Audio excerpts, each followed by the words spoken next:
तू संपून जाशील, तुझ्यामुळे सगळा पक्ष संपल. आणखीन हातातून गेलं नाही, तू मराठ्याच्या अंगावर घेऊ नको. तू चूक केली हे मान्य कर. अगर त्यांच्या चुकांमुळे अगर आमच्या मराठा समाजाच्या मुलामुलींचं अगर नुकसान होत असेल तर मनोज जरांगेजीच्या अगोदर मीच त्या लोकांचा कार्यक्रम करीन. ते बोलणार आहे तुम्ही. सरकार हस्तक्षेप करत नाही कुणबी याच्यात. आणि पत्र पण तुम्हीच काढता, इन्व्हेस्टमेंट तुम्ही करून देता, हस्तक्षेप करता. किती येड्यात काढणार जनतेला तुम्ही, किती येड्यात काढणार आहे ना मीडियासमोर. हे तर उघड. सरकारचा हस्तक्षेप त्याच्यात नाही. जात पडताळणी समिती सुप्रीम कोर्टाच्या आदेशाप्रमाणे जजमेंट प्रमाणे काम करते. सरकार हस्तक्षेप करत नाही. आणि मग बावनकुळेचं पत्र काय हस्तक्षेप नाही? काय देऊ, काय देऊ? त्या मागणीला प्रथम स्थान दिले त्यांनी. अवैध करा म्हणून लिहून ती काय म्हणतात त्याला, ती सांकेतिक भाषा आहे काहीतरी ती. खूप मंत्र्यांच्या ओळीने सांगितलंय मला, हे PS नी सांगितलंय, उपसचिवांनी सांगितलंय. ही सांकेतिक भाषा असते. एखाद्याची मागणी करायची असली आणि जवळचा जर माणूस असेल तर त्याच्यावरती असं लिहिलं जातं. लिहिणं म्हणजे या मागणीला प्रथम ग्रेड द्यायचा, प्रथम मान्यता द्यायची.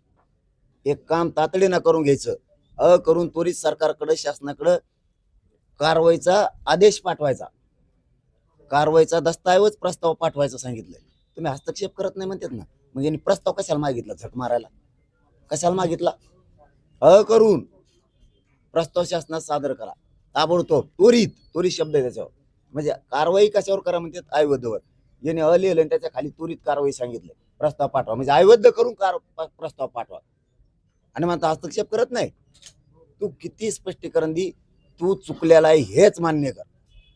तुला आणखीन बी बावनकुळ्या सांगतो, तू संपून जाशील, तुझ्यामुळे सगळा पक्ष संपल. आणखीन हातातून गेलं नाही, तू मराठ्याच्या अंगावर घेऊ नको. तू चूक केली हे मान्य कर.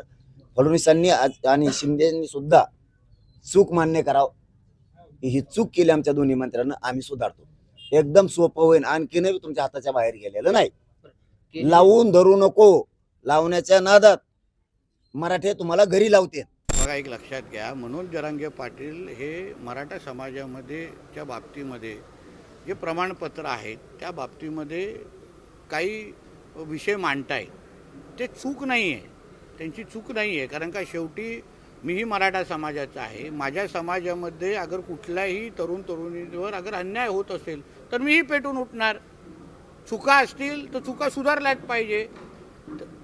त्या प्रक्रियेमधले कुठल्याही अधिकाऱ्यांनी अगर त्यांच्या चुकांमुळे अगर आमच्या मराठा समाजाच्या मुलामुलींचं अगर नुकसान होत असेल तर मनोज जरांगेजीच्या अगोदर मीच त्या लोकांचा कार्यक्रम करीन. एक लक्षात घ्या. आणि म्हणून मनोज जरांगे पाटील जे भांडतायत, भूमिका घेत आहेत, ते समाज हिताचे आहे. फक्त मी समाज बांधव म्हणून त्यांना एक विनंती करणार आहे, किंवा एक आवाहन करीन की त्यांची भाषा किंवा ज्या पद्धतीने ते भारतीय जनता पक्षाच्या प्रमुख आमच्या नेत्यांच्या संदर्भात जी भाषा वापरत आहे ती चुकीची आहे. आपल्याला मराठा समाजाच्या मुलामुली, तरुण तरुणींचं अगर भलं करायचं असेल तर आपल्या सरकारशी योग्य संवाद ठेवून आपल्याला तो मार्ग काढणं सोपं आहे. कारण आम्हीही आमच्याही कोकणात आमच्या कोकणाच्या भाषेत सांगितलं, कोण सडके आंबे असतील ज्यांच्यामुळे आमच्या मराठा समाजाचा तरुण तरुणीचं नुकसान होत असेल त्यांना आम्ही सोडणार नाही, विषयच नाही. पण त्या निमित्ताने बावनकुळेजींबद्दल विरोधात बोलणं, त्यामुळे अन्य आमच्या प्रमुख नेत्यांबद्दल विरोधात बोलणं, त्याच्यामुळे विषय भरकटतोय. म्हणून मनोज जरांगेजींना सांगेन, मुद्दा बरोबर आहे.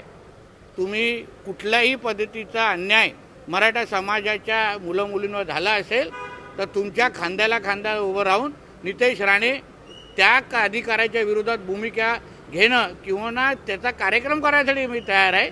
फक्त त्या भाषेच्या संदर्भात जे भाषा ते वापरतायत त्याबद्दल त्यांनी विचार करा.